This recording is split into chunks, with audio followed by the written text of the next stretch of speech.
नमस्कार। आज के इस एक्सप्लेनर में हम इंटरनेट के एक बहुत ही अजीब लेकिन बेहद दिलचस्प हिस्से में गोता लगाने वाले हैं। हम एक ऐसी डिजिटल माइक्रोफिक्शन कहानी का डीप एनालिसिस करेंगे जो जितनी छोटी है उतनी ही ज्यादा बेतुकी और चौंकाने वाली भी है। तो चलिए बिना किसी देरी के इस कहानी की परतों को खोलते हैं और समझते हैं कि इस पूरे बेतुकेपन के पीछे आखिर क्या लॉजिक छिपा है। अब एक पल के लिए सोचिए, क्या होता है जब हमारी पुरानी पारंपरिक खेती का सीधा टकराव हाई स्पीड रेल और इंटरनेट के एंगेजमेंट मैट्रिक्स से होता है। सुनने में ये बातें दो बिल्कुल अलग दुनिया की लग रही होंगी, राइट? लेकिन जिस कहानी का हम आज विश्लेषण कर रहे हैं वो इन्हीं एकदम उल्टी चीजों को आपस में मिला देती है। और मजे की बात यह है कि ये पूरी कहानी एक बहुत ही सीरियस टोन में आगे बढ़ती है, जो आगे आने वाले अजीबोगरीब घटनाक्रम के लिए एक परफेक्ट स्टेज सेट करती है। अगर हम इस कहानी के इवेंट्स को एक टाइमलाइन पर रखें तो आप देखेंगे कि ये कितना क्रोनोलॉजिकल केओस है।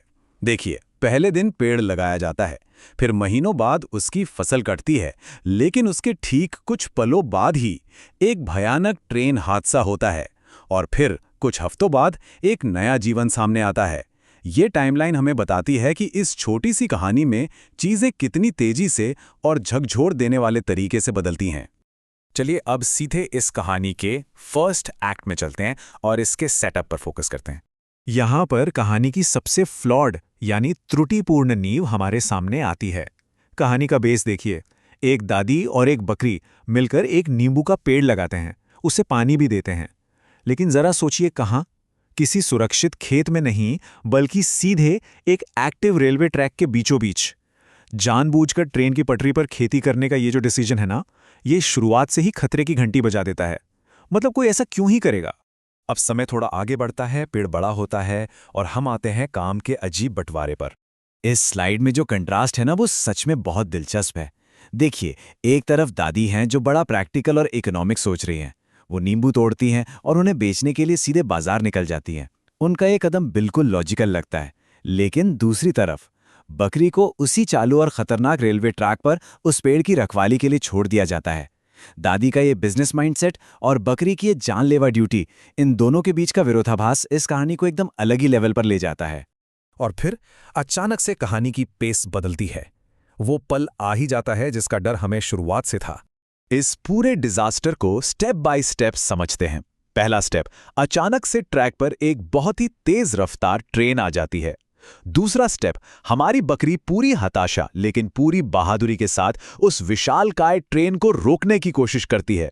सोचिए जरा इस सीन को, एक छोटा सा जानवर एक लोहे के दानव से भिड़ रहा है, वो भी पूरी सीरियसनेस के साथ। और फाइनली तीसरा स्टेप, ट्रेन बिना रुके सीधे उस नींबू के पेड़ से टकराती है और उसे चकनाचूर कर देती है। बकरी का वो सारा स्ट्रगल बिल्कुल बेकार हो जाता है। तो यहाँ सबसे क्रूशियल पॉइंट ये है कि रेलवे ट्रैक पर पेड़ लगाने का जो इनएविटेबल रिजल्ट होना था, वो आखिरकार हो ही गया। वो अनस्टॉपेबल फोर्स यानी वो हाई स्पीड ट्रेन नींबू के पेड़ को पूरी तरह से नष्ट कर देती है। नेचर और मशीन के इस सीधे टकराव में मशीन की बहुत ही क्रूर जीत होती है। ये उस गलत लोकेशन को चुनने का सीधा और भयानक नतीजा था।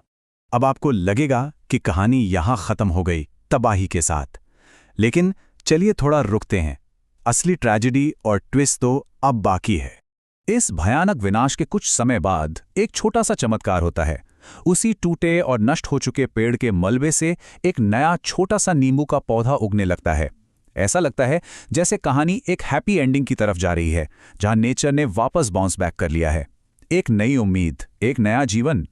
लेकिन यहीं पर कहानी का सबसे बड़ा पैराडॉक्स आता है। देखिए, एग्रीकल्चर के हिसाब से तो पेड़ बच गया, नया पौधा भी उगाया है, लेकिन हमारी दादी और बकरी वो अभी भी फूट फूट कर रो रहे हैं। जीवन के वापस लौट आने के बावजूद ये दोनों कैरेक्टर्स बहुत ही गहरे दुख में हैं। तो सवाल ये उठता है कि जब पेड़ वापस आ गया तो आखिर इनके इन आंसुओं की असली वजह क्या है? और ये स्लाइड हमें बताती है उस मेटा ट्विस्ट के बारे में। उनके रोने का कारण कोई फिजिकल या खेती का नुकसान नहीं है। वो इसलिए रो रहे हैं क्योंकि किसी ने लाइक और सब्सक्राइब नहीं किया। जी हां, आपने बिल्कुल सही सुना। उनका असली दुख उस ट्रेन क्रैश से नहीं था, बल्कि इंटरनेट ऑडियंस की तरफ से एंगेजमेंट ना मिलने का था। वो सारा ड्रामा, वो रेलवे ट्रैक पर पेड़ लगाना, वो ट्रेन का आना, वो सब कुछ सिर्फ और सिर्फ डिजिटल दुनिया के अटेंशन के लिए था। तो इस पूरे एक्सप्लेनर को खत्म करते हुए हमारे सामने ये एक बहुत ही प्रोवोकेटिव और गहरा सवाल आता है। असली विनाशकारी शक्ति क्या थी? क्या वो हाई स्पीड ट्रेन थी जिसने पेड़ को तोड़ा, या फिर वो आप और हम यानी दर्शकों की उदासीनता थी जिसने इन किरदारों को अंदर तक तोड़ दिया? ये छोटी सी अजीब कहानी डिजिटल वर्ल्ड की एक बहुत ही कड़वी सच्चाई को एक्सपोज करती है, जहां इंसानी भावनाओं और त्रासदियों का इस्तेमाल सिर्फ व्यूज बटोरने के लिए किया जाता है। तो अगली बार जब आप इंटरनेट पर कुछ ऐसा देखें तो खुद से जरूर पूछिएगा कि कहीं हम भी तो इस अजीबोगरीब साइकिल का हिस्सा नहीं है। इस विचार के साथ हम आज का ये एनालिसिस यहीं खत्म करते हैं। उम्मीद है इसने आपको कुछ नया सोचने पर मजबूर किया होगा।